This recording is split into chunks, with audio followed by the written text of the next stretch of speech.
Si le Sénégal a été retiré de la liste grise du groupe d'action financière qui cible les pays présentant des risques élevés de blanchiment de capitaux et de financement du terrorisme, c'est en partie grâce à l'adoption de nouvelles lois facilitant le travail de l'Office national de lutte contre la fraude et la corruption.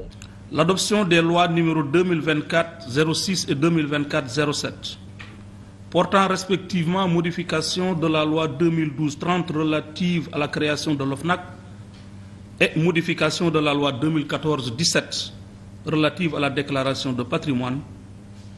consacre une avancée significative dans la lutte contre la prévarication des deniers publics, des biens publics de façon générale. La volonté manifeste des nouvelles autorités à lutter contre la corruption est une bonne occasion pour l'OFNAC de faire explorer le contenu de ces deux lois aux acteurs de justice et organes de contrôle. Je reste persuadé qu'en travaillant main dans la main, dans un réel esprit de synergie, nous pourrons maximiser l'impact de nos interventions et répondre avec vigueur, diligence et professionnalisme aux défis posés par la corruption. Mesdames et messieurs, on ne le dira jamais assez, votre rôle est essentiel dans la répression de la criminalité financière.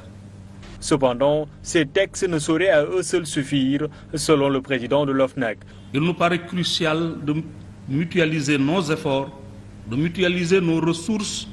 et d'optimiser notre collaboration parce que la lutte contre la corruption exige une action concertée entre les nombreux acteurs engagés dans ce combat. Après donc la presse et la société civile, l'OFNAC continue ainsi sa campagne de vulgarisation de ces deux lois avec les acteurs de la justice avant d'en faire de même avec les institutions et établissements publics.